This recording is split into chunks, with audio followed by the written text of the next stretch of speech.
अखंड विद्याश्रम में आपका स्वागत है।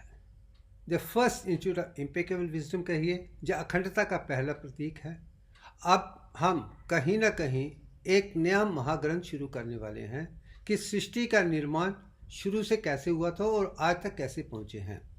अब इसके बाद काफ़ी ऐसी स्लाइड्स हैं जो आप एक सीक्वेंस के तरीके से देखने वाले हैं, एक महाग्रंथ की तरह बनने वाला है और उसकी शुरुआत हमें कहीं ना कहीं इससे शुरू होती है। एक सीक्वेंस बनेगा, मगर पहले मैं हर स्लाइड को समझाने की कोशिश करूँगा, मगर उसके बाद वो स्लाइड दिखाई जाएगी, सिर्फ एक वर्णन किया जाएगा, एसेंस दिया जाएगा या सारांश दिया जाएगा। मगर अगर शुरू से देखना शुरू करेंगे तो आपके लिए पहली स्लाइड को अवॉइड कर सकते हैं बाद में, नहीं तो आप पूरी देखकर एक सीक्वेंस बना सकते हैं, पढ़ सकते हैं। वही मेरी श्रद्धा है, वही मेरा विश्वास है कि दुनिया को अखंडता का ज्ञान, विज्ञान, प्रज्ञान होना चाहिए। अब आगे चलते हैं। अब जो ये श्रृंखला है ए सेक्सुअल क्रिएशन से शुरू हो रही है कि जो सृष्टि का निर्माण होने के बाद जो भी बना है ज़मीन पे आया था, भूमि पे आया था और भूमि में इसकी शुरुआत सागर में हुई थी, गर्म पानी में। मगर जो सबसे पहले चीज़ उठी थी वो यूनिसेलुलर ऑर्गेनिज्म था और उसकी शुरुआत कहीं ना कहीं पानी में एसेक्सुअल रिप्रोडक्शन से शुरू हुई थी। सबसे पहले यूनिसेलुलर ऑर्गेनिज्म समुद्र के पानी में, उसके बाद एसेक्सुअल रिप्रोडक्शन, उसके बाद वो एक स्टेज ली थी।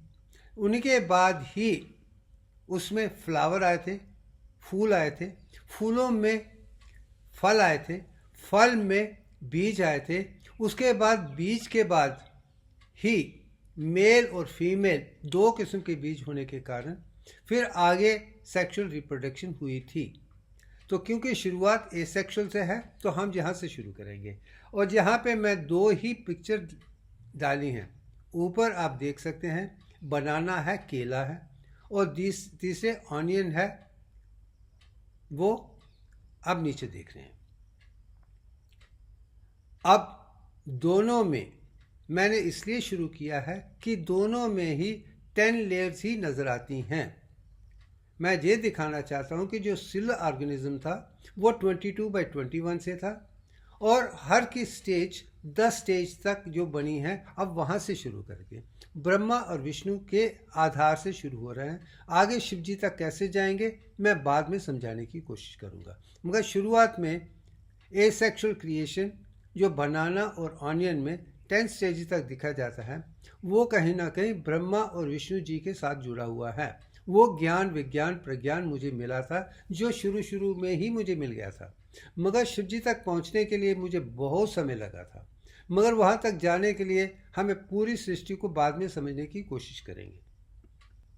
अब आ जाते हैं, मैं ये चीज़ शुरू से दिखाने की कोशिश कर रहा हूँ इस न्यू सीरीज़ में। ये मैं अखंड भारत का एक प्रतीक नागरिक हूँ और मैं ये कहना चाहता हूँ अखंड भारत जा सिंधु राष्ट्र, मैं हिंदू राष्ट्र की बात नहीं कर रहा हूँ, ये सिंधु राष्ट्र है, वर्शिपल राष्ट्र है, जहाँ पे ही सृष्टि को जानने का सौभाग्य भारत, अखंड भारत के ब्राह्मणों को मिला था। उसके आधार पे उन्होंने वेद लिखे थे, उसके बाद उपनिषद लिखे थे, उसकी वही साइंस आप काफ़ी दूसरी स्क्रिप्चर में भी देख सकते हैं। सारे के सारे ठीक नहीं हैं, मगर जो अनमोल हैं मैं वो समझाने की कोशिश कर रहा हूँ। उसमें स्पिरिचुअल साइंस कौन सी है? स्पिरिचुअलिटी और साइंस, मैटर और एनर्जी को समझाने का सौभाग्य है इस भूमि से है। और इस भूमि को इसलिए मैं सिंधु शाक्य कहता हूँ कि इसकी शुरुआत जो ईस्ट में है, पूर्व में है, वो हिमालय माउंटेन के साथ है और साथ में ही माउंट कैलाश के साथ है, मानसरोवर लेक के साथ है, जहाँ से ही सिंधु की शुरुआत होती है, वहीं से निकलती है। मगर ये उत्तर वाहिनी की तरफ चल के आप लद्दाख तक ले जाते हैं। लद्दाख इसकी ऊपर की सीमा है जो जम्मू एंड कश्मीर लद्दाख का हिस्सा है। मैं हमेशा जम्मू कश्मीर और लद्दाख तीनों को ही इकट्ठा देखता हूँ, ये अलग नहीं है। लद्दाख भी जम्मू एंड कश्मीर का हिस्सा है, वही सरताज है, मेरी पैदाइश वहीं ही हुई है। मैं जम्मू एंड कश्मीर लद्दाख का ही अनमोल जन्म अधिकारी हूँ। उसके बाद सिंधु पश्चिम की तरफ जलती है और जलते चलते वो 7 सिंधुओं में बदल जाती है। अब जो मानव सरोवर से शुरू होती है उत्तरवाणी की तरफ जाती है जो अनमोल है, वो उत्तरवाणी से फिर वो पश्चिम की तरफ जाती है और 7 हिस्सों में बदलकर अरब सी में चली जाती है। ये 3 ऊपर के हिस्से हैं और जो है नीचे का हिस्सा है वो अरब सागर, सिंध महासागर और बे ऑफ बंगाल को लेकर मैं तीनों को एक ही समझता हूँ, वही सिंधु महासागर है। सो उत्तर में भी सिंधु है, दक्षिण में भी सिंधु है, इसलिए मैं इसे सिंधु राष्ट्र कहना चाहता हूँ। ये अनमोल जगह जहाँ पे ये चीज़ है, इसी ने दुनिया को डिवाइन मैथमेटिक्स दिया है और कुछ नहीं है। उसकी उदाहरण यहीं से है। मैं यही दुनिया को दिखाना, यहीं के लोगों ने, ब्राह्मणों ने, जो ब्राह्मण को जानते हैं, जाना है, पहचाना है, दिखाया है। तो ये भूमि उस तरीके से अनमोल है। मैं इसी भूमि से निकला हुआ हूँ और इसी में हूँ और इसी यही विश्व गुरु है। ये आज भी विश्व गुरु है और कल भी विश्व गुरु है, क्योंकि इसमें वो चीज़ें हैं वो दुनिया के और दूसरे किस देश में नहीं है। यही एक भूमि है जो उभर रही है। अब इतना ही इसके लिए काफ़ी है। आगे चलते हैं। जैसे मैंने कहा कि मेरे जीवन का जो लक्ष्य है, मिशन कहिए, विजन कहिए, ऑब्जेक्टिव कहिए, जो लक्ष्य है वो अनमोल अखंडता ही है, जिसके आधार पे हम कुदरत की हर वो खूबसूरत को देख सकें जो संपूर्ण है, पूर्ण है, अखंड है। मेरा विषय सिर्फ उन चीज़ों से है जो हर तरीके से संपूर्ण है, पूर्ण है, अखंड है। मैं उन चीज़ों की बात नहीं कर रहा हूँ जिसमें डिफेक्ट्स हैं। मैं सिर्फ उन चीज़ों की बात कर रहा हूँ जो संपूर्ण है, हर चीज़ से मुकम्मल है, जिसे कुदरत ने पहले बनाया है। चलते चलते उसमें जो गलतियाँ आई हैं, मैं उसके विषय में बात करना नहीं चाहूँगा। और उसको समझने के लिए मुझे शायद एक चीज़ जो अनमोल आविष्कार कहिए, मैं इसका इसलिए कहता हूँ कि ये मेरा नहीं है, मैंने इन्वेंट नहीं किया है, मगर इसको मैंने चलते चलते डिस्कवर किया है वेद, उपनिषद और भारतीय परंपरा के आधार पे, ज्ञान के अज्ञान में, विज्ञान के आधार में, अखंडता के आधार पे। वो चीज़ जो उभर के आई है वो दिव्यांग है। और मुझे खुशी है कि 2015 से पहले दिव्यांग के बारे में किसी को कोई भी ज्ञान नहीं था। ये दुनिया का पहला है जो 2014 और 2015 में ही उभर के आया था। इसको रिकग्नाइज करना, कंसीव करना और दुनिया के सामने रिवील करने का सौभाग्य मुझे ही मिला है, शिवभूषण शर्मा को। मैं खुश नसीब हूँ कि चलते चलते अखंडता को देखते देखते मैं यहाँ तक पहुँच गया हूँ। अब उस ज्ञान से, अखंडता के ज्ञान से, ये जो महाग्रंथ लिखा जा रहा है, सेंट्रल कोर को, पेरिफेरी की बात नहीं कर रहा, मैं सिर्फ माध्यम की बात कर रहा हूँ। यहाँ पे एब्सोल्यूट विजडम है, इम्पेकेबल विजडम है। मैं रिलेटिव विजडम की बात नहीं कर रहा हूँ। रिलेटिव विजडम में काफ़ी कमियां आ जाती हैं, जिसमें फिर बीमारियों की तरह तू मैं होती रहती है और परिवर्तन पे परिवर्तन करता है। अगर हमको रिलेटिविटी को समझना है तो एब्सोल्यूट विजडम या अखंडता को समझना जरूरी है। वही दिव्यांग है, उसके आधार पे ही हम समझने की कोशिश करेंगे। अब आ जाते हैं, मेरा एक मानना है जो ज्ञान है वो मैथमेटिक्स में होना चाहिए, अनमोल होना चाहिए, अर्थमेटिक्स में होना चाहिए, गणित विद्या के साथ होना चाहिए। अखंड भारत में पुराने ऋषियों, महर्षियों, ब्रह्म ऋषियों और अखंड ऋषियों ने जो ज्ञान दिया था वो 3 किस्म का मेन है। मंत्र विद्या है जो मंत्र उच्चारण से मन को शांत करते हैं। यंत्र विद्या वो है जिसमें वो सिंबल देखे गए हैं, देवी देवताओं के सिंबल या और चीज़ के सिंबल हैं।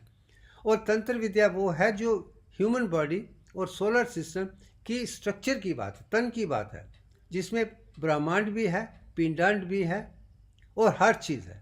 वो स्ट्रक्चर ये 3 दिखा चुके हैं। मगर चौथा जो पहलू है, जो पहले उभर के नहीं आता है, वो है गणित विद्या। और मैं जानता हूँ कि जब तक गणित विद्या पर जाएंगे तभी जाके साइंस में कंक्लूजन आ सकता है। हर चीज़ में संपूर्णता नहीं है, मगर गणित में अगर 1 नंबर पे लेके आ जाए तो आधार, मैंने जैसे पहले कहा है कि वो दिव्यांग है, जिसमें फर्स्ट स्टेप ऑफ क्रिएशन जो सेल है उसकी रेशो 21 है। फर्स्ट स्टेज में 22 बन जाता है। फिर 10 स्टेजेस ऑफ डेवलपमेंट होती हैं और अंत में 0.34419 थर्ड स्टेज ऑफ मैचुरेशन होके वो संपूर्ण बनता है, जिसमें लेंथ, ब्रेड्थ और डेप्थ आप तीनों देख सकते हैं। वो लाना ज़रूरी है, फिर जाके बदल सकते हैं। मगर फिर उस मंत्र को, जैसे ये दिव्यांग का मंत्र है, इसे मैंने एक सिंबल फॉर्म में डाल दिया है, जिसमें बाहर आप 22/21 देख सकते हैं, 10 पेंटागन देखते हैं, वो 10 से डेवलपमेंट है, और अंत में 5 टेट्रागन देख सकते हैं, वो चिन्ह, और बीच में आप शून्य को देख सकते हैं।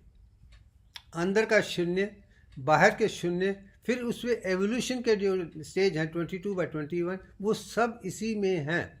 इसमें वो खूबियां हैं जिसे अगर इंसान समझ ले तो इस पे 10 पेज, 100 पेज, 1000 पेज, मैं कहता हूँ कि एक 10,000 पेज पे भी और हर भाषा में लिख सकते हैं, एक ही सिंबल को ध्यान में रखते, एक ही मैथमेटिक्स को ध्यान में रखते हुए। यही मेरी कोशिश है कि हमें कंक्लूशन चाहिए, संपूर्णता चाहिए, अखंडता चाहिए, तो हमें डिवाइन मैथमेटिक्स होना चाहिए और उसका सिंबल होना चाहिए, जो शायद आज किसी भी भाषा में संपूर्ण नहीं है। वो संपूर्ण करने के लिए मैं दुनिया को यंत्र, मंत्र, तंत्र और गणित विद्या को अलग तरीके से देना चाहता हूँ, ताकि जिसमें किसी किस्म की कोई त्रुटि ना हो, कोई कमी पेशी ना हो, वो पूर्ण हो, संपूर्ण हो और अखंड हो।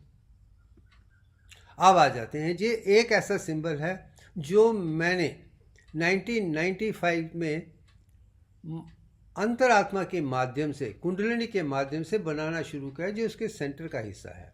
अब जहाँ से बनकर जब ये फुल स्टेज 2014-2015 में आई है, मैं साफ शब्दों में कहना 2014-15 में, आप इसमें भी दिव्यांग देख सकते हैं। बाहर का जो ऑर्बिट है वही यूनिवर्स का एक्सपेंशन है, वही क्रिएशन का एक्सपेंशन है। बीच में 21 पार्ट्स हैं, वो 22 पार्ट जो बनता है उसी में क्रिएटिविटी शुरू हो सकती है। हर जगह पे आप उसे ही देखते हैं, मैं तो वही देखता हूँ। वही इन्वोल्यूशन, रेवोल्यूशन और एवोल्यूशन का एक संतुलन है 22/21। और बीच में आप देख सकेंगे तो 10 मेजर चक्रास आप देख सकते हैं, 10 सेंटर्स ऑफ कॉन्शियसनेस डेवलपमेंट है। अगर आप इसी में अगर शुरू में देखें तो फिश को देख सकते हैं, और साथ में आप त्रिशूल, शंख, सब कुछ देख सकते हैं। ये सृष्टि का वो एक सिंबल है जिसमें पूरी सृष्टि को मैंने दिखा दिया है, और जिसके जितने भी अनमोल हिस्से हैं इसी में हैं। वो भी मैं बाद में आपको एक एक करके दिखाने की कोशिश करूँगा कि ये कैसे अपने आप में सिंबल है। इसको 1995 से 2015 तक 20 साल में मैंने पूरे ज्ञान, विज्ञान, प्रज्ञान को ह्यूमन बॉडी से लेकर ब्रह्मांड से लेकर महाब्रह्मांड तक सब देखकर ही दुनिया के सामने पेश किया है। इसमें पूरा अखंडता का अनमोल विचारधारा है, जो साइंस के माध्यम से, गणित विद्या के हिसाब से, इसमें फिलॉसफी का कोई लेना देना नहीं है। अब आते हैं, आगे चलते हैं। ये जो पीरियोडिक टेबल आप नीचे देख रहे हैं, ये साइंस की बहुत बड़ी उन्नति है। मैं ये कहूँगा कि जो साइंस ने दुनिया को दिया है, जिसके कारण आज मैं वेद, उपनिषद और भारत की परंपरा को साइंस के माध्यम से ज़्यादा आसानी से समझा सकते हैं, क्योंकि साइंस सब जानते हैं। मैथमेटिक्स को दुनिया जानती है, फिज़िक्स को जानती है, केमिस्ट्री को जानती है, बायोलॉजी को जानती है, मगर जो सबसे अनमोल जो चीज़ है वो पीरियोडिक टेबल है। क्योंकि पीरियोडिक टेबल एक ऐसी चीज़ है जिसके आधार पे atom, element, molecule, compound, cell और पूरी भूमि का पूरा नक्शा इसके अंदर ही है। अब मैं इसको एक नए तरीके से समझाने की कोशिश कर रहा हूँ। अगर आप जो राइट साइड में ऊपर की पिक्चर है उसमें आप देख रहे हैं, एक सिंबल ऊपर की तरफ है, लेफ्ट से राइट की तरफ जा रहा है, मगर आप देखेंगे लेफ्ट की उसकी हाइट ज़्यादा है और राइट में कम हो रही है। इसका मतलब जो एटम्स लेफ्ट साइड में है नीचे के पीरियोडिक टेबल से, और जो राइट में है, जो लेफ्ट के हैं वो हायर साइज़ के हैं, जो राइट के हैं वो छोटे साइज़ के हैं। ये आप पहली लाइन में देख सकते हैं कि हाइड्रोजन का जो साइज है वो हीलियम से बड़ा है। यही मैं दिखाने की कोशिश। सिमिलरली अगले स्टेज पे आप देखेंगे, मगर उस पिक्चर में आप 5 और 8 को ही दिखाया जा रहा है, इसमें वो नहीं है जो नीचे है। और ये 5 और 8 का जो संतुलन है, मैं समझता हूँ वो भी दिव्यांग के साथ ही जुड़ा हुआ है। 8 डिवाइडेड बाई 5 और 5 डिवाइडेड बाई सब दिव्यांग के साथ ही है। मगर अगर दूसरी तरफ देख लेंगे, राइट साइड में मैंने सेंटर में दिखाया है कि ऊपर हीलियम है जो पहली लाइन का नोबल एलिमेंट है, मगर जो दूसरा है नियॉन है, जो तीसरा है आर्गन है, वो तीनों ही हैं। और मैं सिर्फ 3 को ही दिखा रहा हूँ, 5 को नहीं दिखा रहा हूँ, क्योंकि ये 3 तक ही सृष्टि को अंदर के बनने की सारी परिभाषा है। सो फर्स्ट लाइन, सेकेंड और थर्ड जो पीरियड्स हैं उसमें ही वो सब चीज़ें हैं जो दुनिया के लिए ज़रूरी हैं। मगर 2 और पीरियड्स हैं जिसका अनमोल आप क्रिप्टॉन और जीनॉन के साथ लगा सकते हैं, और जीनॉन 54 है। मगर उससे पहले एक चीज़ आती है, वो है आयोडीन 53। वो एक ऐसा हेलोजन है जिसका इस्तेमाल थायराइड ग्लैंड में हो रहा है। तो आप देख लीजिए 3 शुरू में है, फिर 5 हैं, ये 5 तक ही सीमित है। मगर उन्होंने 8 तक रखा है। जो 4 और 5 हैं वो 18 के पास हैं, शायद इसलिए उन्होंने सीमित कर दिया, मैं उसमें जीने नहीं चाहूँगा। मगर वो एक भाषा है जो लेफ्ट से राइट की तरफ जाता है साइज छोटा होता है, जो ऊपर से नीचे की तरफ जाता है उसका साइज बढ़ता है, क्योंकि उसमें प्रोटॉन ज़्यादा हैं। और इस दूसरे में साइज कम है क्योंकि वो इलेक्ट्रॉन अंदर की तरफ खींचे हुए हैं, वो बाहर की तरफ नहीं जा रहे हैं। जो लेफ्ट की तरफ है ऊपर से नीचे साइज इसलिए है कि उसके इलेक्ट्रॉन कंप्लीट नहीं है, वो पॉजिटिव बन जाते हैं। मेरे राइट साइड वाले नोबल गैस में कंप्लीट है इसलिए साइज छोटा है, मगर उससे पहले जो हेलोजन है उसका साइज बड़ा होगा, मगर वो एक लेकर ही हेलोजन की तरह बन जाता है। ये भी साइंस की परिभाषा मैं समझाने की कोशिश कर रहा हूँ। अगर इसे समझ आ जाएगी, आप केमिस्ट्री को, रसायन विद्या को आसानी से समझ सकते हैं। आप दूसरी तरफ देखा जाए, इसमें पीरियड 7 ही हैं, इसका मतलब जो 7 हिस्से ही हैं जो सृष्टि का निर्माण करते हैं, और दूसरी तरफ 18 हैं जो आप आदि पराशक्ति में देखने वाले हैं।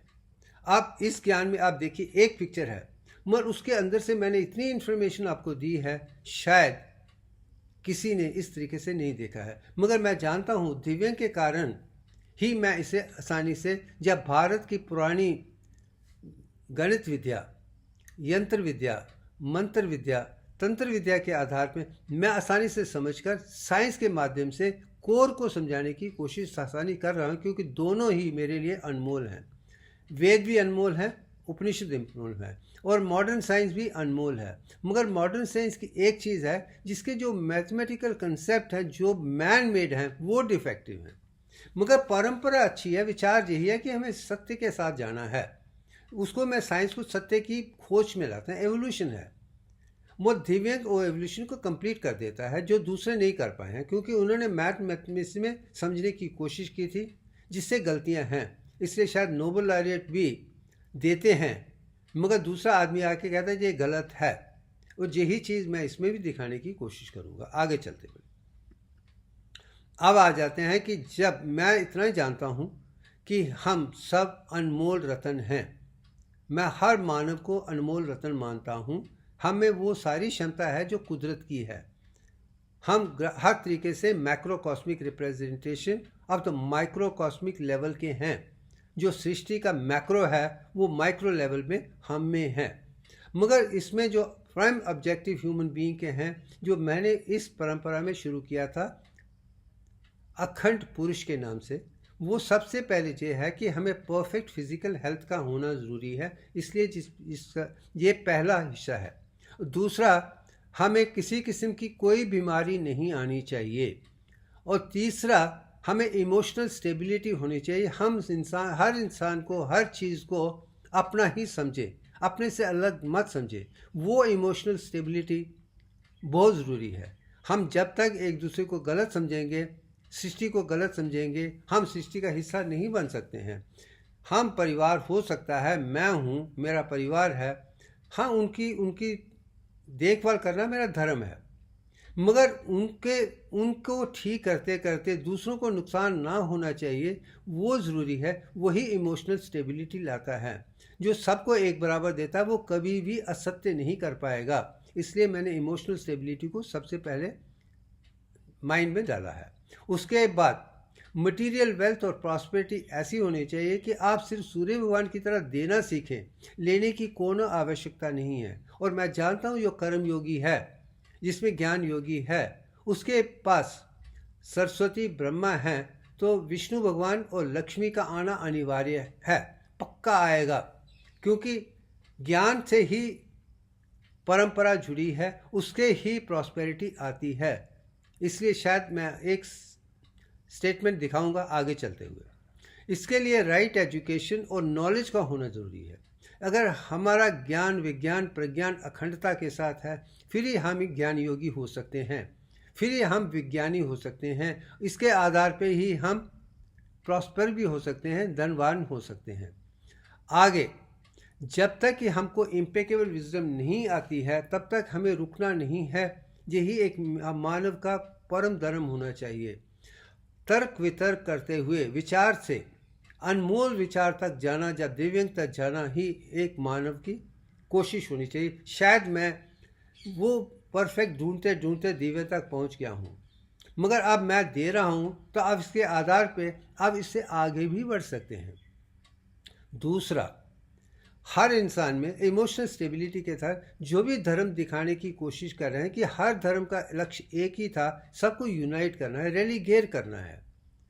हाँ, मैं जानता हूँ कि विचारधारा अच्छी थी, मगर चलते चलते धर्म भी अपने आप में एक दूसरे को काट रहे हैं। मगर हर धर्म में वो अच्छाइयाँ हैं, मैं मानता हूँ। हम उन अच्छाइयों को लें और बुराइयों को छोड़ दें, वो शायद वही विजयदशमी का सारांश है।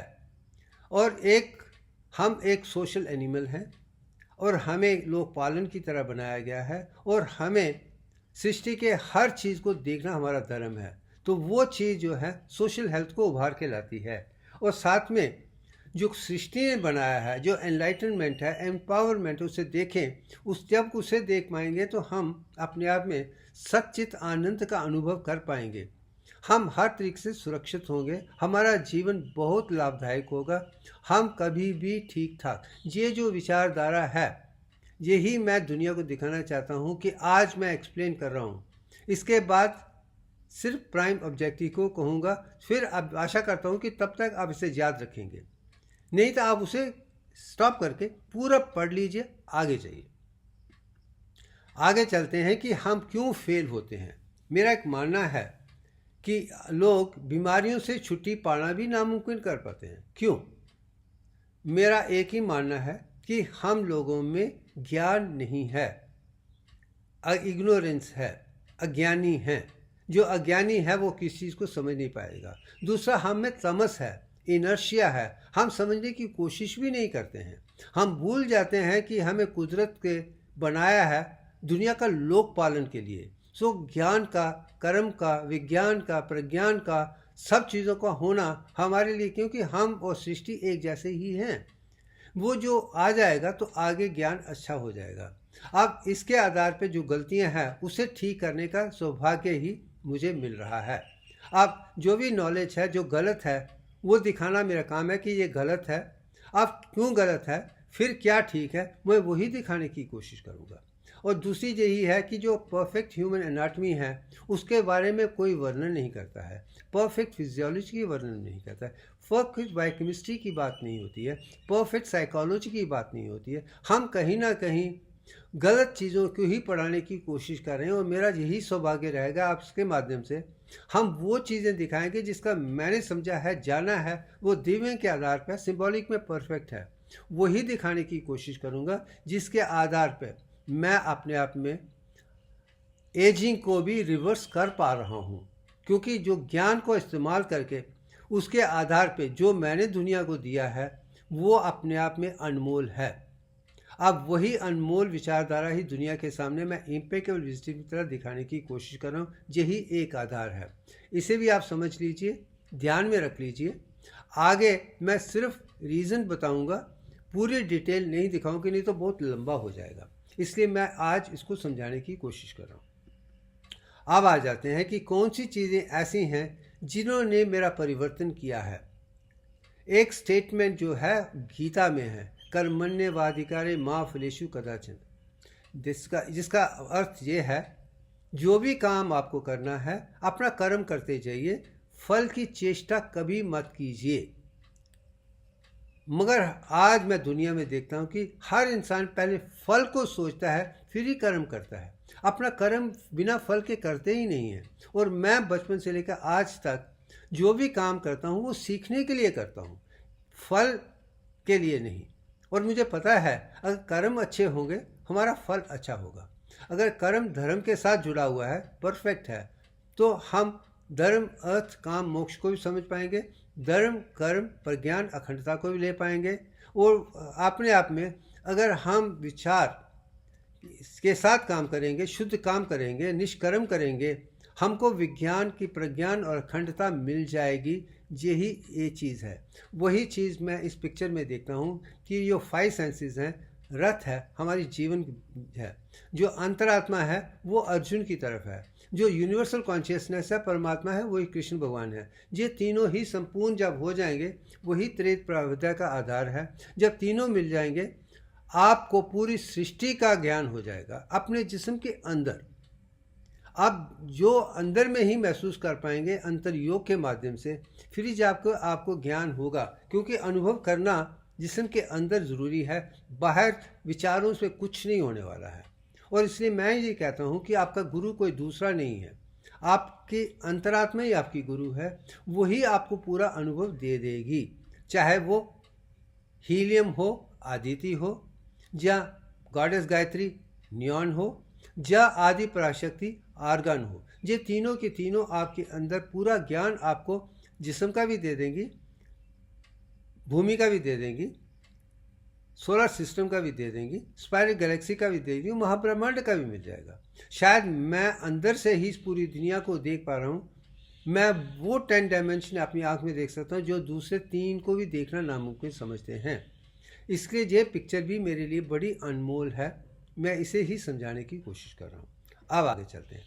आगे जो चीज़ है जिसे मैंने गीता को सुनने के बाद, स्कूल में जाने के बाद पहले देखा था, वो ये है, विद्या ददाति विनयम विन्यात जाति पात्रताम पात्रताम च धन उत्पत्ति धन धर्म तत् सुखम। इन 2 लाइन में ये है कि जो इम्पेकेबल विजडम है, राइट एजुकेशन है, जिसमें भी वो ज्ञान होगा वो बहुत हम्बल होगा, बहुत निर्मय होगा, ह्यूमिलिटी होगी। जो आदमी हम्बल है वही एक यूनाइटेड फैमिली सिस्टम बना सकता है, अज्ञानी ही बना सकता है, अज्ञानी कभी नहीं बना पाएगा। यही मेरे कहने का तात्पर्य। अगर दुनिया में अगर घर में किसी के साथ लड़ाई हो रही है, इसका मतलब आपके पास ज्ञान नहीं है, बस यही सत्य है। जो ज्ञान के साथ सब मिलकर काम करेंगे, अपने कर्मों के आधार पे, अपनी स्किल के आधार पे अपना योगदान करेंगे, वहाँ पे प्रोडक्शन बहुत अच्छी होगी और वहाँ पे पैसा होगा, और जहाँ पे पैसा होगा वहीं पे धर्म होगा, और जहाँ पे धर्म होगा वो हर इंसान के लिए सुख हो जाएगा। तो मैं आज भी यही कहने की कोशिश कर रहा हूँ कि हमारा ज्ञान, विज्ञान और प्रज्ञान सब होना चाहिए, रिजर्वेशन नहीं होनी चाहिए। हर इंसान को अपनी क्षमता के हिसाब से काम करने चाहिए। कोई काम छोटा नहीं, कोई बड़ा नहीं है, मगर इसे छोटा बड़ा करके रिजर्वेशन करके लिए अज्ञानी को सर पे बिठाना और विज्ञानी को नीचे बिठाने से कोई फ़ायदा नहीं है। हर इंसान अपने कर्मों के आधार पे ही बने। जो ज्ञानी है वो ब्राह्मण की तरह है, वो सिंबल बनाएगा, चीज़ें बनाएगा, और बाकी वाले अपनी क्षमता के हिसाब से उसे काम लाएंगे। जब ये ज्ञान आ जाएगा तो आगे शायद मेरा खुद नसीब है कि गीता को कर्मयोग के देखने से, इसको ज्ञान तरीके से देखने से शायद मेरी शुरुआत बचपन में ही संपूर्ण बन गई थी। शायद इसलिए मैंने ज्ञान के साथ ही अपने कर्म शुरू किए थे, इसी विचारधारा की कि मुझे अखंडता चाहिए। बस आप यही सेल्फलेस काम होना चाहिए। ये 2 चीज़ें इम्पोर्टेंट। अब आ जाते हैं, मेरा मानना है, आज भी कहता हूँ, हमेशा कहता रहूँगा, कि पहले 7 साल तक किसी को, बच्चे को भी किसी किस्म का भी कोई ज्ञान समझाने या रोटने या करने की कोशिश मत कीजिए। उसे अपनी अंतरात्मा के माध्यम से ही सृष्टि को देखने दीजिए, क्योंकि 7 साल में जो ब्रेन डेवलप हो रहा है उसमें वही ज्ञान हो जाएगा जो वो अपनी अंतरात्मा के माध्यम से देखने की कोशिश करते हैं। मैं आज भी जानता हूँ कि बच्चे सत्यवादी होती हैं, जब तक कि उनको आप खुद से छोड़ दीजिए, उनको एनकरेज कीजिए कि वो सत्यवाद की तरफ चलें, नॉन वायलेंस की तरफ चलें, प्रेम श्रद्धा विश्वास के साथ चलें, उसमें ऐसा कोई ज्ञान ना हो जो गलत है। मगर आज मैं देखता हूँ कि लोग कहीं ना कहीं फल को देख के ही बच्चों को गलत रास्ते पे डाल रहे हैं। और इसलिए मैं एक बात कहता हूँ कि पहले 7 साल तक किसी को कोई भी ज्ञान मत दीजिए, अंतरात्मा से ही वो सीखेंगे। और मेरा सौभाग्य है, मैं पहले 7 साल में कहीं पे भी किसी स्कूल में नहीं गया हूँ, सृष्टि को देखा है, जाना है, पहचाना है। जब सृष्टि को मैंने अपनी अंतरात्मा के माध्यम से देखा है, शायद इसलिए मैं समझ सकता हूँ, शायद इसलिए मुझ में संपूर्णता है। मैंने देखा है, जाना है। आज वो भी जो चीज़ आज से 70 साल पहले मैंने देखी है, आज भी वो ज्ञान मुझे मेरे अंदर है। फॉर एग्जाम्पल, मार्तन टेम्पल में मैं रहा हूँ, मगर वहाँ पे जो प्लॉट है वो भी दिव्यांग के तरीके से है। उसकी शुरुआत पानी से है, उसकी शुरुआत फिश से है। ये ज्ञान आज मुझे उस लेवल तक ले जाएगी जिसमें ये सिंबल भी हैं। मेरे कहने का तात्पर्य है कि पहले 7 साल तक बच्चों को किसी किस्म की कोई भी चीज़ नहीं दीजिए। और मैं मानता हूँ कि 5वीं क्लास तक भी कोई भी कॉम्पिटिटिव एग्ज़ाम मत रखिए। बच्चों को सारे सब्जेक्ट अच्छे तरीके से समझने के लिए, जानने के लिए, पहचानने के लिए कीजिए। और अपने जितने भी अध्यापक हैं, टीचर हैं, वो भी संपूर्ण होने चाहिए। वो भी अखंड के आधार पर ज्ञान देंगे तो बच्चों में संपूर्णता आ जाएगी। मैं इसलिए ये देना चाहता हूँ कि ताकि दुनिया के सारे टीचर्स इसके बाद अखंड को और दिव्य के आधार पर ही ज्ञान देंगे। अगर वो ज्ञान अगर बच्चों को 7 साल में भी दिया जाता है, बाद में भी दिया जाता है, उनको अनलर्निंग और रीलर्निंग की ज़रूरत नहीं पड़ेगी। अनलर्निंग और रीलर्निंग बहुत डिफ़िकल्ट है। आज भी मैं जानता हूँ कि कुछ चीज़ें मुझे गलत दिखाई गई थी, मुझे वो निकालने के लिए बड़ा समय लगता है, मगर मैं भूलना नहीं चाहता हूँ। जो गलती है वो रखनी चाहिए ताकि हम वो गलती दोबारा ना करें। इसके आधार पर ही मैं सृष्टि के तरीके को समझकर जान पर पहचान, ये भी ज्ञान मेरे लिए अनमोल है। अब आगे आते हैं। जैसे मैंने कहा है कि दिव्यांग ही डिवाइन डिज़ाइन है, उसका शुरू और अंत तक कैसे हुआ है, उसका जो बेसिक मैथमेटिक्स है, अर्थमेटिक है और यंत्र विद्या है, उसके माध्यम से हम अब समझाने की कोशिश करेंगे। अब शुरुआत मैं इतना ही जानता हूँ कि जब तक मैं आपसे कह रहा हूँ कि अंतरात्मा के माध्यम से ही आपको देखना है। ये अंतरात्मा क्या चीज़ है, इसका वर्णन अखंड भारत क्या कहता है। जो डिवाइन सोल है, अंतरात्मा है, इसे कोई ना काट सकता है, ना जला सकता है, ना डिसॉल्व सकता है, कुछ नहीं कर सकता है। ये संपूर्ण है, ये हमेशा ना मरती है, जो जीती है, कुछ नहीं है। ये आपका अनमोल रतन है। ये सृष्टि को जानती है, पहचानती है। ओमनी प्रोडक्ट है, ओमनी प्रेजेंट है, ओमनी इनिसेंट है, अंतर्यामी है, अज्ञान सब है। उस वही चीज़ आपको पूरा ज्ञान दे सकती है। मैं यही कहने की कोशिश कर, जब तक कि आप में आत्मा का ज्ञान नहीं होता है और आत्मा के माध्यम से नहीं देखेंगे, आप संपूर्ण नहीं हो सकते हैं। शायद यही कुदरत वेद में है। वेद के 10वें हिस्से में यही कहा गया है कि जो भी शुरू हुई थी सृष्टि से पहले अनमोल था, वो शून्य था। अब मैं आ गया हूँ शून्य पे, कि वही अंतरात्मा है, वही शून्य है। जो शून्य को देख लेता है, अंतरात्मा को देख सकता है, उसकी शुरुआत संपूर्ण से शुरू हो जाएगी। और मैं यही कहता हूँ कि जो अंतरात्मा है वो नोबल गैसेस हैं, इनर्ट डार्क मैटर है, चाहे उसे हीलियम हो, नियॉन हो, आर्गन हो, क्रिप्टॉन हो, जीनॉन हो। ये 5 के 5 हिस्से अपने आप में हैं। मैं इस 5 को समझने की हम कोशिश करेंगे, क्योंकि यही एक ऐसी चीज़ है जो अनमोल है, जिसे नहीं काट सकता है, बर्न कर सकता है, कोई कैरेक्टरिस्टिक नहीं है, हर तरीके से वो संपूर्ण है। वो संपूर्णता आप इनर्ट मैटर्स या नोबल गैसेस में ही देखते हैं। अब आगे चलते हैं। अब मैंने जैसे कहा कि शुरुआत 0 से शुरू हुई थी। अब दुनिया कुछ भी कहे कि आर्यभट्ट ने ज़ीरो को इन्वेंट करके दुनिया को दिया था, ये गलत है। ज़ीरो का वर्णन ऋग्वेद के 10वें अध्याय में ही है, निश्चिता में ही है कि सब शुरू से ही शून्य से ही आया है। मगर वो तमस में है या अज्ञान में है, अंधेरे में है, मैं मान सकता हूँ, क्योंकि जो लक्ष्य शुरू में हुआ था वो एक डॉट था, वही ज़ीरो है, वही शून्य है, वही आत्मा है, सब उसी से निकली है। जो सेंटर में आप देख रहे हैं वही डॉट है, वही ज़ीरो है, वही आत्मा है। ये जानना ज़रूरी है। जब वो वन बड़ा होता है तो वर्ड सर्कल बन जाता है, उसके बाद जब 3 डायमेंशन आता है स्फीयर बन जाता है। यही ज्ञान सब कुछ जानने की कोशिश करे कि कैसे 1 3 में बदल जाता है। अगर शून्य है, डॉट है, तो जब एक्सपैंड होगा तो सर्कल बन जाएगा, तो 3 डायमेंशन आएगी तो स्फीयर बन जाता है। यही 3 चीज़ ट्रिनिटी भी उभर के आती है। अब आगे जाते हैं कि और जो नंबरों का वर्णन मैं समझता हूँ, उसको जानने का सौभाग्य करने का अनमोल मुझे जिस पिक्चर को बनाते हुए नज़र आया था। ये पिक्चर मैंने 1997 में बनाई थी। उसे मैं विज्ञान चक्रा कहता हूँ, जो हाइपोथैलेमस से कहता हूँ, या ज्ञान का प्रज्ञान कहता हूँ। यही एक ऐसा सिंबल है जो मैंने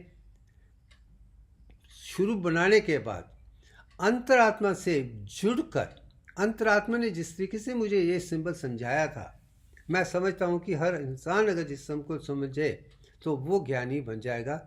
और इसकी शुरुआत जैसे शुरू हुई थी, जो डॉट से हुई थी या ज़ीरो से शुरू हुई थी, फिर उसमें से 9 नंबर निकले हैं, फिर उसमें ही 10, 11, 12 नंबर तक आ गया है, फिर 12 से 24 तक जाना, जिसमें गायत्री मंत्र भी है, अशोक चक्र भी है, फिर 48 है, महागायत्री मंत्र है, या 98 है, वो भी अपने आप में ज्ञान बढ़ते बढ़ते आगे तक पहुंच गया है। तो भारत में ज़ीरो का वर्णन शुरू से ही है। 10, 100, 1000, 10,000 या लक्ष्य, करोड़पति, ये तो हम शुरू से ही जानते हैं।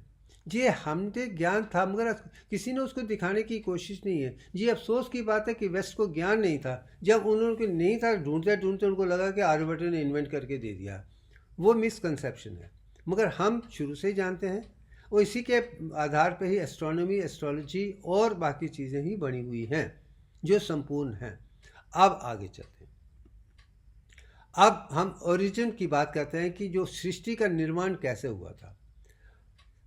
अखंड भारत के जो जितने भी डॉक्यूमेंट्स हैं, जितने भी स्पिरिचुअल बुक्स हैं, स्क्रिप्चर्स हैं, या अनमोल विज्ञान है, ज्ञान है, प्रज्ञान है, उसमें सबसे जो ऊपर की चीज़ मुझे नज़र आती है वो निराकार निर्गुण ब्राह्मण है।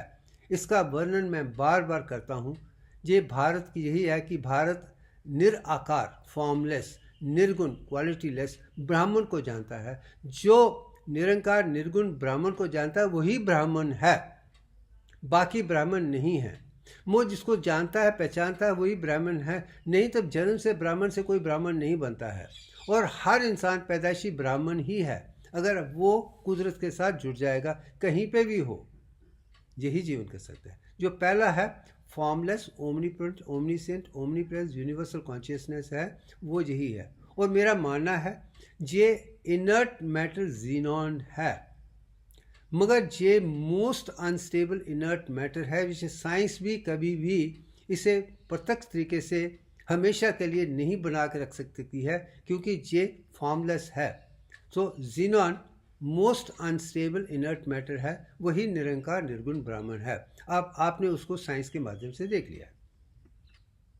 अब इसे देखते हैं कि इसमें क्या खूबी है। पावर ऑफ 54 इलेक्ट्रॉन्स हैं, 54 प्रोटॉन्स हैं और 54 न्यूट्रॉन्स हैं। मगर अगर देखा जाए तो अगर अंदर आप 108 देख सकते हैं, बाहर 54 हैं, वो भी अपने आप में सनमोल है। ये 5th पीरियड है, इसमें बाहर अंदर 2 हैं, फिर 8 हैं, फिर 8 हैं, फिर 18 हैं, 18 हैं, ये चलते हैं। मगर जो 2, 8 और 3 तक ही सृष्टि का निर्माण है, मगर जो 4 और 5 हैं वहाँ तक आप आयोडीन आ जाती है, वो 53 है। आयोडीन तक और जीनॉन तक उसकी रोल है, मगर आयोडीन का रोल अनमोल है। वो मैं बाद में नीलकंठ के माध्यम से समझाने की कोशिश करूंगा। मैं समझा चुका हूं, आगे अब सीक्वेंस में भी आप देखने वाले हैं। जब आगे आते हैं तो फर्स्ट मैनिफेस्टेशन, पहली जो निरंकार थी अब मैनिफेस्ट हो रही है, वो साकार सरगुण ब्राह्मण है। वो potent omniscient omni present universal consciousness है, और मैं मानता हूँ वो क्रिप्टॉन है। उसमें पावर ऑफ 108 कंप्लीट है। This is second unstable inert matter है। उसे देखना जानना भी इतना आसान नहीं है, मगर फिर भी आप देख सकते हैं। मैं वही दिखाने की कोशिश कर रहा हूँ। आप आगे आइए। इसमें 36 प्रोटॉन्स हैं, 36 इलेक्ट्रॉन्स हैं, 36 न्यूट्रॉन्स हैं। ये 36 मिल के आ जाएंगे तो पावर ऑफ 108 बन जाती है। जो भारत, अखंड भारत, आज भी जब मंत्र विद्या की बात करते हैं उसमें माला का इस्तेमाल किया जाता है। उस माला में 108 मनके ही हैं, 107 नहीं है, 109 नहीं है। क्योंकि हमारी माला में 108 हैं, क्योंकि इसमें ही सृष्टि के 3 का हिस्सा वो है। आप इसमें देखिए, जो फोर्थ पीरियड में 2 हैं, 8 हैं, 8 हैं, 18 हैं, 36 हैं, और जीरॉन में 54 हैं। मगर इसमें सारी संपूर्णता आ जाती है। हम 108 को समझने की कोशिश करेंगे, क्योंकि हमने 108 को क्यों समझा था, इसमें क्या मैथमेटिक्स है, क्यों जानना इसलिए ज़रूरी है। अब आगे चलते हैं। आप देखिए, जो दुनिया में जो इंसान के लिए बहुत ज़रूरी है वो सूर्य भगवान है और माता भूमि है। अगर आप देखेंगे कि जो सूर्य और भूमि के बीच का जो डिस्टेंस है वो 150 मिलियन किलोमीटर्स है।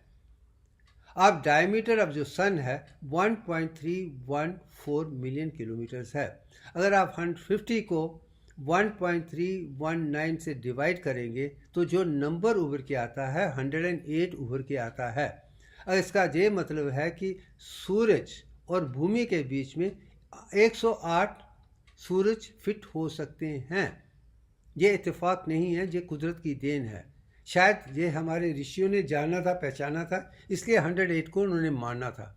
जो चीज़ें समझ नहीं पाई वो समझाने की कोशिश कर रहा हूँ। आप दूसरी तरफ चलते हैं। एक और डायरेक्शन आप देखेंगे, जो डायमीटर ऑफ सन है वो 13,914,000 किलोमीटर जो ऊपर देख रहे हैं। जो अर्थ का डायमीटर 12,880 है। जो डे नंबर को डिवाइड करेगा वहाँ पे भी आप 108 ही देख सकते हैं। अगर इसका मतलब, अगर सूर्य और भूमि के बीच में 108 सन आ सकते हैं, मगर सूरज के ऊपर 108 भूमियाँ नजर आ जाती हैं, इसका मतलब सूरज और पृथ्वी के बीच में 108 टाइम का अंतर है। 108 भूमियाँ ही बनकर सूर्य भगवान। इसके पीछे भी मैं दिव्यांग को देखता हूँ। अगर दिव्यांग को आप मल्टीप्लाई करेंगे 10.333419 इंटू 10.34419, वो भी अपने आप में 108 ही बनता है। आप ही सोच सकते हैं। अब आगे चलते हैं। आप देखें मर्थ और मून माता भूमि से निकला है। आप इसका जो डिस्टेंस है, अगर देख रहे हैं आप नीचे कि जो भूमि है और जिसके बीच में 108 मून्स फिट हो जाते हैं। इसका कहने का मतलब ये है, अगर हम भूमि को बीच में रखें, एक तरफ सूरज को रखें, दूसरी तरफ चांद को रखें, तो भूमि बीच में सेंटर बन जाती है, और सूरज की तरफ 108 सूरज ही नजर आएंगे, और भूमि की तरफ 108 मून ही नजर आएंगे। चांद और सूरज के बीच में, भूमि के बीच में 108 चांद हैं, और भूमि और सूर्य के बीच में 108 सूर्य भगवान है। ये इत्तेफाक नहीं हो सकता है। और सूरज के ऊपर 108 भूमि आ सकती हैं, ये भी इत्तेफाक है। अब इसे जब आगे हम और बढ़ाएंगे, अगर वही दिव्यांग के साथ भी जुड़ा है 10.344 इंटू 10.344 वुड, अब मैं अगले में अब जो चीज़ें बोलते बोलते अंदर से उभर के आ रही हैं वो भी मैं ऐड कर दूंगा, ताकि लोगों का ज्ञान और भी बढ़ जाए। अब आ जाते हैं कि अब ये सिंबल मैंने पहली बार दुनिया को दिया है। इसका सिंबल का वर्णन यंत्र विद्या में नहीं था। आकाश को स्फेरिकल बनाया गया है और भूमि को सिर बनाया गया, मगर आकाश भूता जो एनर्जी है, प्लाज्मेटिक स्टेट ऑफ मैटर है, उसको 540 में डालकर, और हर 5 हिस्से 108 हैं, वो भी मैंने दिखाने की कोशिश की है। अब आते हैं कि अब प्रत्यक्ष होने की बात है। जो पहली 2 चीज़ें हैं, ज़ीनॉन और क्रिप्टॉन हैं, उसमें प्रत्यक्ष होने के सारे सौभाग्य हैं। वहाँ से एक एक करके अनमैनिफेस्ट से मैनिफेस्ट हो रहा है। मगर जो रियल मैनिफेस्टेशन है आदि पराशक्ति से होती है। आदि पराशक्ति में आप 18 आम देखेंगे, और मगर इस पिक्चर में आदि पराशक्ति के गोद में आप ब्रह्मा, विष्णु और शिव जी को देख रहे हैं। और मैं जानता हूँ इसका मतलब यह है सरस्वती, लक्ष्मी, पार्वती भी उनके साथ ही हैं, क्योंकि हर चीज़ में दोनों हैं। अगर आप, मैं ये कह सकते हैं, मैंने ब्रह्मा जी को बचपन से देखा है, सरस्वती को ज्ञान के आधार पे देखा है, और विष्णु जी को भी जाना है, इसलिए लक्ष्मी को जाना है। तो ज्ञान, विज्ञान और प्रज्ञान और धन की मुझे कभी कोई इच्छा नहीं है। हाँ, मैं जानता हूँ कि शिव जी को जानना या पार्वती को जानने के लिए मुझे 2014-2015 तक इंतज़ार करना पड़ेगा कि इनकी अनमोल ज्ञान क्या है। शायद वो आज तक इतिहास में पन्नों में किसी कहीं पे वर्णन नहीं था। 20/21, 22/21 का वर्णन ऋग्वेद में भी है। अगर नहीं तो खास करके अगर उपनिषद में देखें, इसका साफ प्रत्यक्ष है कि जो सोलर सिस्टम है वो 51 पार्ट का है, उसको बाहर जाने के लिए 22 पार्ट बने, और मैं वो दिखा भी चुका हूँ। और ब्रह्मा के 10 स्टेजेस डेवलपमेंट वो भी भारत जानता था, मैं दिखा चुका हूँ। मगर शिव जी के जो 0.34419 हैं, शायद वो किसी ने पंचभूतों के नंबर किसी ने किसी भी वर्णन में नहीं था, और वो शायद वो सौभाग्य मुझे मिला क्योंकि मैं ये सोच के उस तरफ जा रहा। मगर आज की टेक्नोलॉजी से इसको डेवलप करना, जानना मेरे लिए आसान है। मगर जिस तरीके से मैंने डेवलप किया है वो भी दुनिया के लिए, ज्ञान के लिए बड़ा अनमोल है। वो भी मैं आगे एक एक करके समझाता जाऊंगा। मगर इसमें चीज़ ये है, जो पहली चीज़ बनी है एक से बनकर ट्रिनिटी ही बनी है, चाहे वो ब्रह्मा, विष्णु, शिव जी हैं या सरस्वती, महालक्ष्मी, पार्वती हैं। तो ट्रिनिटी ही 1 से 3 तक अनमोल हैं। वो भी एक चीज़ इसमें उभर के आती है। अब आगे जाते हैं कि जो दूसरा जो लेवल है, जो प्रोडक्शन का आदि पराशक्ति का डिवाइन मदर है, आप जिसमें ही ग्रेटर यूनिवर्स महाब्रह्मांड बना है, जिसमें 18 डायमेंशंस हैं, उसे मैं आर्गन 40 के साथ जोड़ता हूँ कि इसमें आर्गन 40 में प्रोटॉन्स 18 हैं, इलेक्ट्रॉन 18 हैं, बट न्यूट्रॉन्स 22 हैं। क्योंकि 22 इसलिए है कि सृष्टि का निर्माण जो दिव्यांग का है वो 22 से ही है। मगर ये आर्गन 40 अपने आप में स्टेबल आइसोमर है।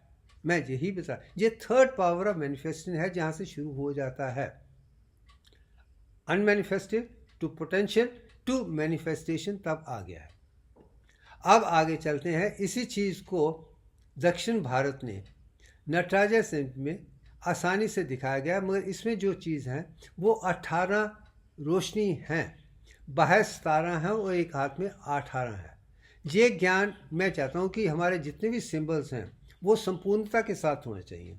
मैं इस पिक्चर को इसलिए दिखा रहा हूँ कि ये मुझे संपूर्ण लगती है, मगर साथ में मैं दूसरे सिंबल भी देखता हूँ नटराजा के जिसमें गलत है, मैं वही बताने की कोशिश कर रहा हूँ। मगर इस पिक्चर में रोशनियाँ 18 हैं, वही इलेक्ट्रॉन हैं। साथ में आप इसमें स्नेक देख सकते हैं, सांप को देख सकते हैं, और इसमें 3 हिस्से हैं, 2 राइट साइड में है, 1 राइट में है।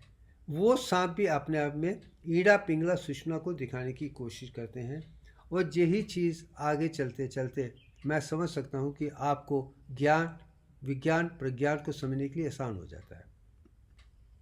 अब हम चलते हैं। मैं जम्मू कश्मीर और लद्दाख से हूँ, जो जहाँ पे महर्षि कश्यप ने कश्मीर को बनाया था, जम्मू एंड कश्मीर को बनाया था, जो वहाँ की भूमि जो है वो तंत्र विद्या में आधार है। शिव जी की परिभाषा आप कैलाश पर्वत, मानसरोवर, सिंधु और कश्मीर में अमरनाथ यात्रा से देखे हैं, तो ये ज्ञान वहाँ पे जो शुरू था वो स्पंदन क्रिका में दिखाया गया है, जिसमें आप देखेंगे कि इसमें लेफ्ट नीचे मैंने पिंगला ईड़ा दोनों साइड में 2 सांप हैं और बीच में सुषुम्ना नाड़ी है, जो स्पाइरल करते करते आगे बढ़ते बढ़ते बाद में जो सर पे आती है तो उसके 7 समुद्र सर हैं।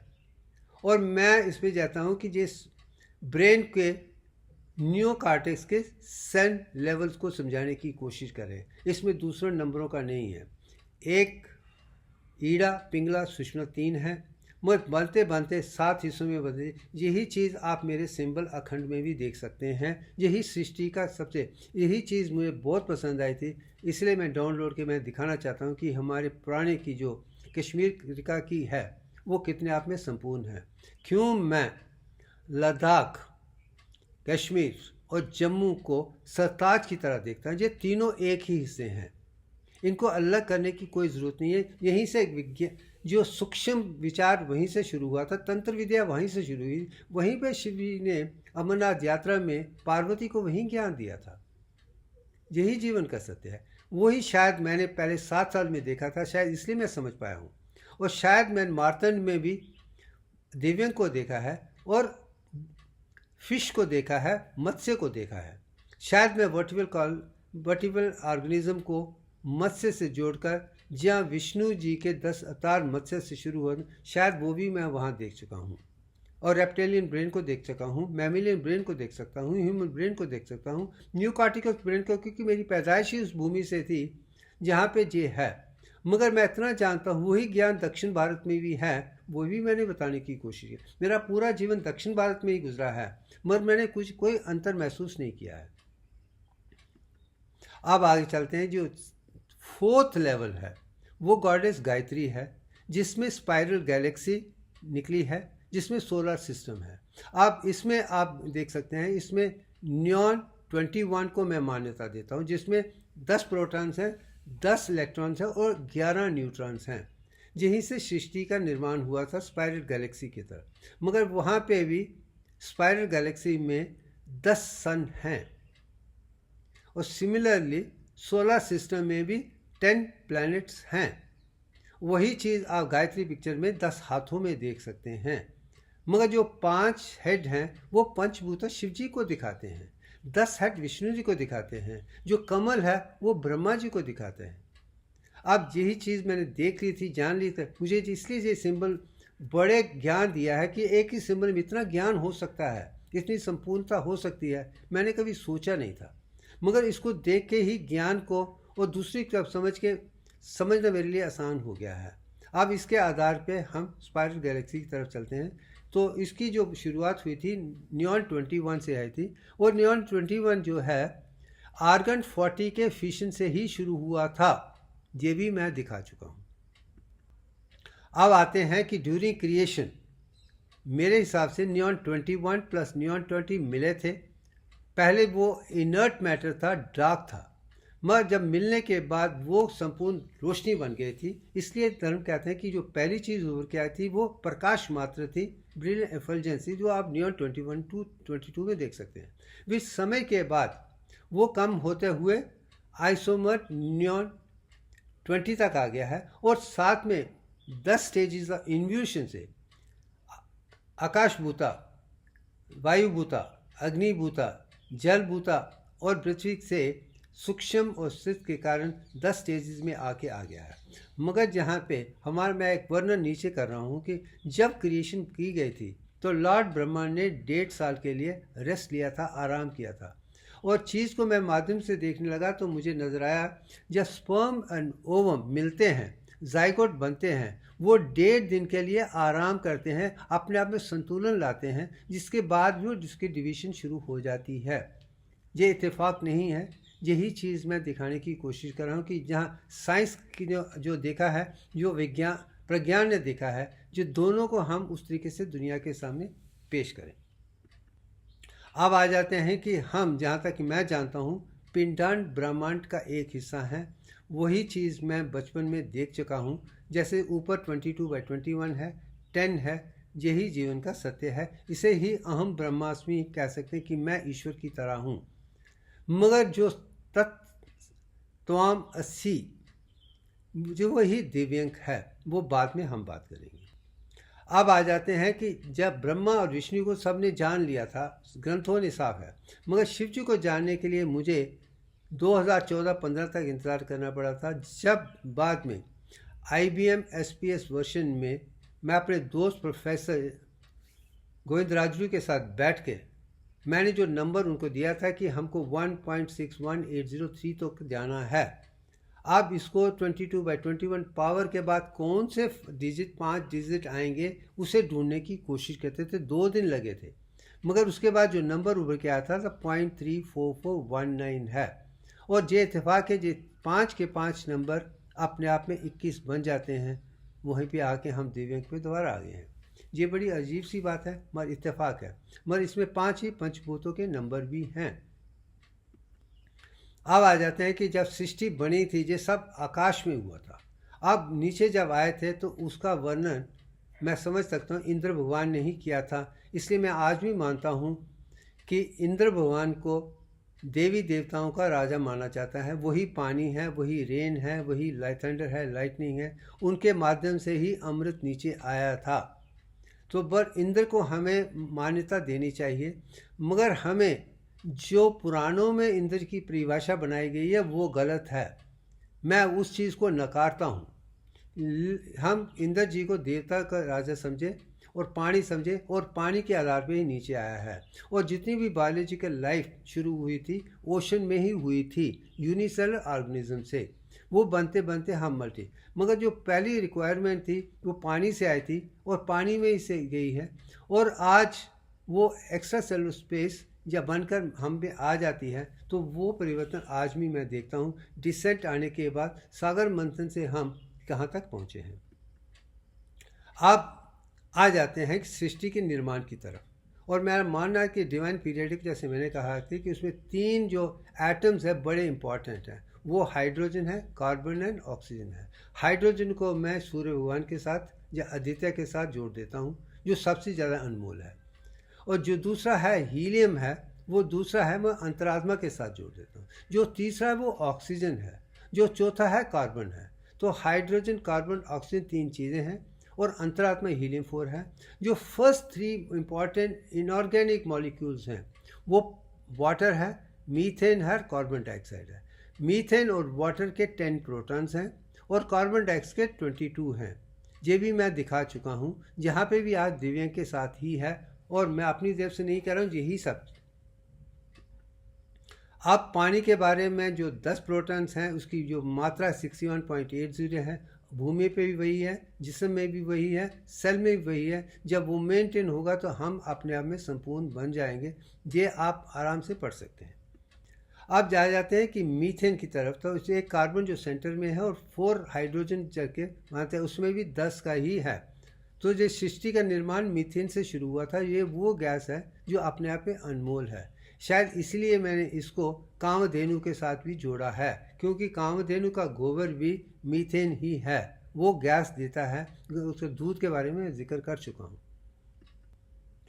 अब मीथेन और ऑक्सीजन के 2 मॉलिक्यूल जब इकट्ठे होते हैं तो उसमें कार्बन डाइऑक्साइड और वाटर की उत्पत्ति होती है। मगर इसके आधार में जो शुरुआत में हुआ था, तो कहीं ना कहीं जो सृष्टि में बना है मीथेन और ऑक्सीजन दोनों मिलने के बाद कार्बन डाइऑक्साइड और वाटर बना था, और वाटर नीचे आया था कार्बन डाइऑक्साइड। मैं इस समय में ये दिखाना चाहता हूँ कि जो इनर प्लैनेट्स हैं सूर्य भगवान और एस्ट्रॉयड बेल्ट के बीच में, चाहे वो मरकरी है, वीनस है, या अर्थ है, या मार्स है, ये 4 के 4 to start with 97% carbon dioxide के साथ ही जुड़े हैं। मगर आज भी मरकरी, वीनस और मार्स आज भी येलो ऑरेंज कलर हैं, वो कार्बन डाइऑक्साइड को दिखाते हैं। हाँ, भूमि की शक्ल बदल कर हम वो दिखाने की कोशिश करेंगे। आप इस पिक्चर में आप देखिए कि भूमि की शक्ल जो है वो पीले रंग की है, बाकी 3 वैसे ही हैं। क्योंकि वो इसलिए है क्योंकि भूमि पे ही फोटोसिंथेसिस प्लांट किंगडम शुरू हुई है, बाकी में बायोलॉजिकल लाइफ शुरू नहीं हुई है। क्योंकि वहाँ पे पानी नहीं है, जो पानी भारत दुनिया में है, जिसमें पानी के कारण और कार्बन डाइऑक्साइड के कारण भी कार्बन डाइऑक्साइड और वाटर को मिलकर ही उसमें से ही कार्बोहाइड्रेट बने हैं, प्लांट किंगडम बने हैं। फिर कार्बन डाइऑक्साइड को 21% ऑक्सीजन में बदल गया है। दूसरा, कार्बन प्लस नाइट्रोजन मिलकर 78% नाइट्रोजन बनाया, जो अगले प्रोडक्ट के लिए, अमाइनो एसिड प्रोटीन के लिए ज़रूरी था। अब ये जो चेंज है, मैं चाहता हूँ कि हर बच्चा वैसे देखे, तो उसके लिए कहे कि पिक्चर कैसे बनी थी, वो नज़र आएगी तो उनका ज्ञान हमेशा आगे और बढ़ जाएगा। मैं यही समझाने की कोशिश करूँ। अब आ जाते हैं कि फोटो बायोकेमिस्ट्री का उत्पादन कैसा हो। मैं आज भी मानता हूँ जो atom, element, molecule, organic compounds हैं, वो बायोकेमिस्ट्री के हिस्से हैं। इनकी शुरुआत प्लांट किंगडम में ही है। इसलिए शायद मैंने कपिल वृक्ष को जो शुरू में दिखाया था कि उसकी जो जड़ें हैं वो आसमान में थी और नीचे थी, वो अनमोल विषय है, क्योंकि ऊपर से नीचे आया है, वो डिसेंट को बताते हैं। मगर जब भूमि पे आने के बाद ये प्लांट्स किंगडम से कैसे आगे बढ़ा है, कैसे वो मिनरल किंगडम प्लांट किंगडम का सेकेंड स्टेज था, शुरुआत में सेकेंड स्टेज ही है। मैं यही दिखाने की कोशिश करूँ। पहले अनमोल रस विद्या बनी थी, वो नीचे आई है पानी के साथ, पर अब उसके बाद प्लांट किंगडम में उसका परिवर्तन हुआ है, जिसकी शुरुआत पहले कोई सेल नहीं था, कोई बीज नहीं था, तो एसेक्सुअल रिप्रोडक्शन से शुरू हुई थी, क्योंकि वहाँ पे सेल है। और उसके लिए ही मैं इस विषय को दिखाने की कोशिश कर रहा हूँ कि पहले दो चीज़ जो मेरे लिए अनमोल हैं, वो बनाना और ऑनियन के साथ हैं। केला है और ऑनियन है। बस आगे चलते हैं। आप प्लांट सेल की मैं ज़्यादा डिटेल में जाना पसंद नहीं करूँगा, मैं ये स्ट्रक्चर है इतने तक रखते हैं। मगर आप आ जाते हैं, मगर जहाँ पे मैं एक चीज़ दिखाना चाह रहा हूँ कि फोटोसिंथेसिस में अगले में जाना पड़ा, मैं इसमें दिखाना चाहता हूँ कि कैसे पानी को ऑक्सीजन में बदला गया है और कार्बन डाइऑक्साइड को कार्बोहाइड्रेट में बदल गया है फोटोसिंथेसिस में। ये एक ज्ञान इस वक्त ज़रूरी है, मगर आगे इसको अगले में ज़्यादा एलेबोरेट हम समझाएंगे। अब आ जाते हैं एसेक्सुअल रिप्रोडक्शन में। इसका मतलब कि शुरू में कोई भी बीज नहीं था, सब अनमोल एटम, एलिमेंट, मॉलिक्यूल, कंपाउंड ही थे। सब इनऑर्गेनिक से ऑर्गेनिक तक आ गए थे और सब ज़मीन के अंदर थे या समुंदर के अंदर थे, जहाँ पे रोशनी का असर नहीं था। और जो सीड थे, बीज थे, वो बाद में बने हैं, जब वो सूरज की तरफ फोटोसिंथेसिस की तरफ आते हैं। अब इन चीज़ को समझने के लिए हम आगे समझाने की कोशिश करेंगे। अब बनाना को लिखते हैं। आज पिक्चर को देखिए तो उसको पहले 3 हिस्सों में बदला गया है। आउटर बार्क है, मिडल बार्क है और इनर बार्क है। ये तीनों की जो मात्रा की नंबर हैं वो आकर 10 बन जाते हैं। इन यही कहा जाता है 3.34 है, 3.33 है, 3.33 है कि 10 बन जाते हैं। उसमें 9 और 11 नहीं है। अगर संपूर्ण है तो 10 ही होगा। वो 10 के अंदर से ही वो ऐसे इवॉल्व होते हैं। वही चीज़ें इसमें नज़र आ रही हैं। अब आ जाते हैं फर्स्ट क्वेश्चन। तो आप नीचे देखिए, जो भूमि के नीचे जो बनाना है, उससे जब साइड में आप देखेंगे तो शूट्स आ रही हैं, जिसे आप सकर्स कहते हैं। उसमें नया प्लांट बन जाता है। ये प्लांट एसेक्सुअल रिप्रोडक्शन का है, यही मैं कहने की कोशिश कर रहा हूँ। जो नीचे है आप ज़रूर देखिए, उसमें कौन देखिए, तो उसमें जो सकर्स हैं वो अपने आप में प्लांट बन के न्यू लीफ बनना शुरू हो जाते हैं। जब न्यू लीफ बनते बनते आगे बढ़ते हैं तो उसके बाद ही फ्लावर उभर के आते हैं। और जैसे फीमेल जो हैंड्स है वो बनाना की तरफ है, मगर जो उसके ऊपर है मेल बर्ड है, जो मेल और फीमेल अब यहाँ पे आके आ जाते हैं। अब इसके आगे जो संपूर्ण है वो सेक्सुअल तरीके से 12 बनना शुरू हो जाती है। यही जीवन का एक सत्य है। बस इसमें ही आपने एसेक्सुअल से शुरू होकर सेक्सुअल तक जाने का सीड बनकर फिर उसके बाद आगे चलने के लिए आसान, क्योंकि ये 10 स्टेजेस से चला जाता है। अब आते हैं ऑनियन सेल। जैसे मैंने पहले भी कहा है कि इसी सेल मेम्ब्रेन है, साइटोप्लाज्म है, न्यूक्लियस ही है, यही मेन चीज़ है। मगर इसमें नो ग्रीन क्लोरोफिल नहीं है क्योंकि ये सूरज की तरफ नहीं है। इसका कलर ब्राउन रंग का है। आप इस पिक्चर को देखिए, ऑनियन को देख रहे हैं आप, तो ऑनियन में आप मॉडिफाइड कॉम्पैक्ट सेल को नीचे देख रहे हैं। एडवेंटिशियस रूट आपने सब ने देखी होगा। उसके बाद जितनी भी लेयर्स हैं वो 10 ही हैं। उसके बाद ऊपर से फोलियर स्टेम निकलता है, जब इसमें से नया प्लांट बनना शुरू हो जाता है। जो नया प्लांट बनते बनते फिर उसमें भी वो चीज़ें आ जाती हैं, वो बाद में अपना रंग दिखाना शुरू कर देते हैं।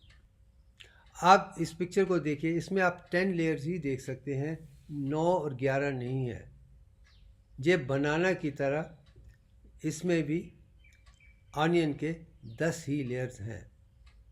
बस आप उस राउंड को देख लीजिए कैसे वो एक एक करके करके करके आगे बढ़ता जाता है। मगर इसमें क्लोरोफिल नहीं है, ब्राउन कलर, वायलेट कलर है जो दूसरे रंग है। अब ऐसे हम ए सेक्शन को क्रिएट करते हैं। आप नीचे देखिए कि सरफेस के नीचे जो है बल्ब है, फिर बल्ब में से क्रॉस सेक्शन में नई चीज़ें उभर के आती हैं, फिर उसके बाद ही लेटरल बड्स बनना शुरू हो जाते हैं, वो डॉटर बल्ब बन जाते हैं। यही प्रोक्रिएशन है ए सेक्शुअल, बस यही जीवन का सत्य है। आप ऐसे ही जैसे ऊपर बनते बनते प्लांट बनते जाते हैं, वो क्लोरोफिल करके, और शुरू में इसकी रिक्वायरमेंट बनाना से ही आती है, जब ऑनियन से आती है, मगर बाद में फोटोसिंथेसिस के आधार पे वो चीज़ें ऊपर से नीचे आके और भी आगे बढ़ा जाती हैं। अब आगे जाते हैं कि ह्यूमंस, अब हम इससे थोड़ा आगे जाने की कोशिश करते हैं कि प्लांट मिनरल किंगडम पहले बनी थी, प्लांट किंगडम दूसरी थी। ए सेक्सुअल से सेक्सुअल बनने के बाद उसके बाद ही एनिमल किंगडम उभर के आई थी। और एनिमल किंगडम में इनवर्टिब्रेट से वर्टिब्रेट की तरफ चलने के, वर्टिब्रेट की बात हम बात करें, इनवर्टिब्रेट में भी आप जीनियस सेलर से चलते चलते हम पढ़े हैं जो सेल हैं। जैसे अगर हम अंडर कंपाउंड माइक्रोस्कोप तो 3 ही चीज़ें उभर के आती हैं, वही ट्रिनिटी है, सेल मेम्ब्रेन है, साइटोप्लाज्म है, ये है। मगर जब हम इलेक्ट्रॉन माइक्रोस्कोप देखते हैं तो हर चीज़ के 21 पार्ट बन जाते हैं। सेल मेम्ब्रेन के साथ इसे हैं, साइटोप्लाज्म के साथ हैं, न्यूक्लियस है 71 है। मगर एक पार्ट इसमें ऐसा है जो आप नीचे आप देख रहे हैं, right at the bottom is centrosome. वो 2 सेंट्रियोल में बदलकर फर्स्ट स्टेज ऑफ क्रिएशन में 22 पार्ट बन जाता है, वो भी मैं दिखा चुका हूँ। अब आगे आते हैं कि हम ये पूरी भूमि का संतुलन बदलकर उसे मेंटेन करना कितना इम्पोर्टेंट है। अगर हम देखते हैं कि सृष्टि से जो ऊपर से नीचे आया है वो कार्बन डाइऑक्साइड और वाटर ही है, जो आप ऊपर लेफ्ट साइड में देख रहे हैं। जब वो नीचे गिरता है उसके बाद ये एसेक्सुअल रिप्रोडक्शन से, उसके बाद फोटोसिंथेसिस से कैसे वो कार्बोहाइड्रेट और ऑक्सीजन में बदल जाता है, ये फोटोसिंथेसिस के बाद की बात है, उससे पहले की बात नहीं है। मगर कैसे कार्बन डाइऑक्साइड, वाटर, कार्बोहाइड्रेट और उसमें बदल जाता है।